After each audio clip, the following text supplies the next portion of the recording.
স্বার্থপর দুনিয়াতে যেখানে অর্থই কিন্তু অনর্থের মূল কারণ, এমন একটা ফ্যামিলির কথা আজ এই গল্পে তুলে ধরব। সত্যি খুব অবাক করার মতো গল্পটি। একান্নবর্তী পরিবারের একটা কাহিনী, যেখানে মা ও সন্তানকে দুরকমভাবে দেখেন। খুব দুঃখের কথা এটা, কিন্তু গল্পটি কিন্তু একটা ব্যক্তিগত গল্প এবং গল্পটি আমার প্রত্যক্ষ। মোটিভেশন চ্যানেলে সবাইকে অভিনন্দন, শুভেচ্ছা এবং আন্তরিক ভালোবাসা। গল্পটি একান্নবর্তী পরিবারের মা বাবা 4 ছেলে। প্রত্যেক ছেলে বিবাহিত। তাদের প্রত্যেকেরই ছেলে মেয়ে সন্তান আছে। সবার কপালে যে সুখ জোটে না, এটা সত্যি আমিও ভেবে পাই না। একই পরিবারে একইভাবে মানুষে এইভাবে যে বিভেদ চোখে দেখা, এটা সত্যি অবাক করার মতো।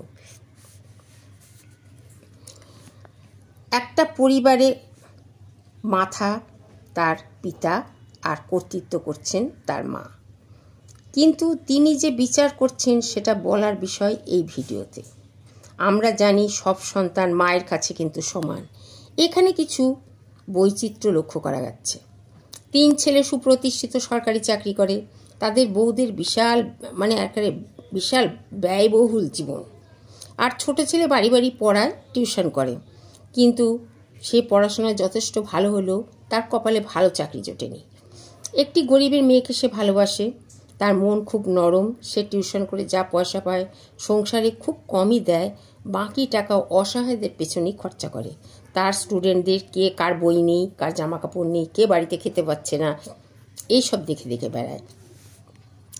এইভাবে পরিবারে নানা রকম গঞ্জনা তাকে সহ্য করতে হয়। এমনকি মাও তাকে গঞ্জনা দেয়। খেতে বসেও ভাইয়ের বউরা তাকে গঞ্জনা দেয়।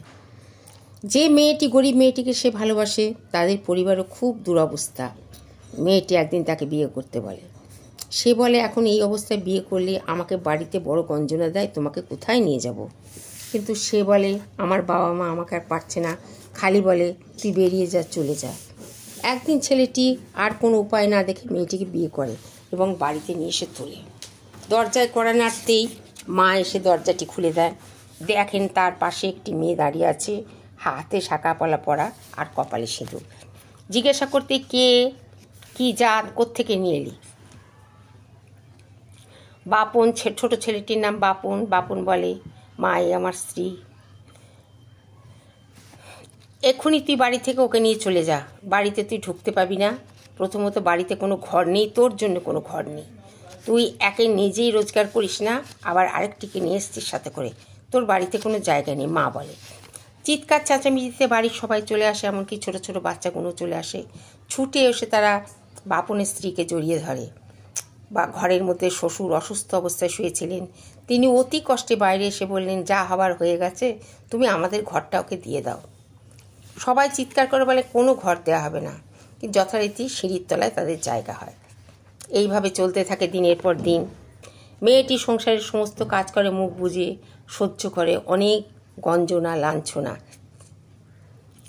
দিনের পর দিন বাপন সেগুলো লক্ষ্য করে। করতে করতে একদিন সে বলে, আর এখানে থাকার দরকার নেই, চলো আমরা চলে যাই। কিন্তু এখানে একটা কথা বলার খুব দরকার আছে। যে ছেলেরা ভালো চাকরি করে, অনেক অর্থ রোজগার করে, তাদের কিন্তু বাবা মার প্রতি কোনো খেয়াল নেই। এই টিউশনের পয়সা দিয়েই কিন্তু সেই বাপন তার মায়ের ওষুধ, বাবার ওষুধ জোগাড় করে। মায়ের কোথাও অসুবিধা হচ্ছে সেটা খেয়াল রাখে। বউটিও কিন্তু সেই মা, শ্বশুর শাশুড়ির প্রতি তার যত্ন এবং খেয়াল।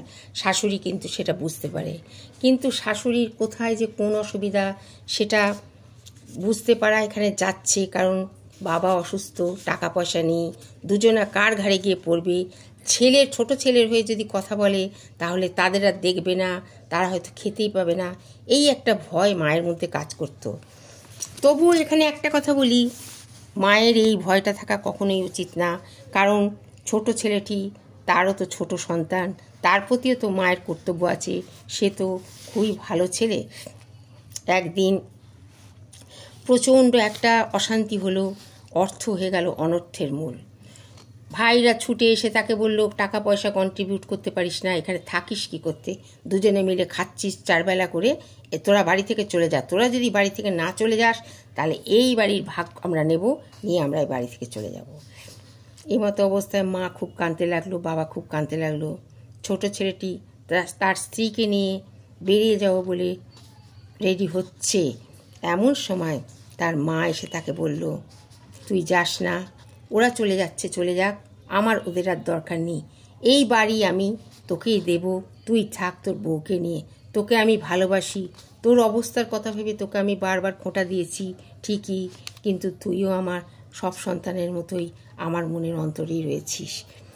এখানে এই একান্নবর্তী পরিবারের যে চিত্রটা আমরা পাচ্ছি তাতে বোঝা যাচ্ছে আর যে ভাইগুলো বেশি অর্থ রোজগার করে, এই ভাইটি অর্থ রোজগার কম করে বলে তাকে বাড়ির থেকে চলে যেতে বলে বাড়ির ভাগ করতে চাইল। এই অর্থই কিন্তু অনর্থের মূল হলো। যেদিনকে ছোট বয়সে একদিন সবাই মিলে বড় হয়েছিল তখন কিন্তু এই প্রশ্ন ওঠেনি। আজ তারা ভালো চাকরি করে বলে ভাই ভালো চাকরি করে না বলে তার প্রতি যে অবহেলা করেছে তারা, তাকে যেভাবে কটু কথা এবং অনাদর তার স্ত্রীকে করেছে সেটাই কিন্তু তার প্রমাণ করে। তার মানে এটাই বোঝা যাচ্ছে যে অর্থ যদি কম থাকে একই পরিবারে একান্নবর্তী পরিবারের মধ্যেও যে কত গণ্ডগোল হতে পারে সেটাও কিন্তু তার একটা প্রমাণ। ধন্যবাদ। স্টোরিটা মোটিভেশনাল স্টোরি, এটা ভালো লাগলে প্লিজ লাইক করবেন, সাবস্ক্রাইব, শেয়ার করবেন, আর এখন হাইক উঠেছে, হাইক কিন্তু করবেন। অনেক অনেক ধন্যবাদ, সবাই খুব ভালো থাকবেন।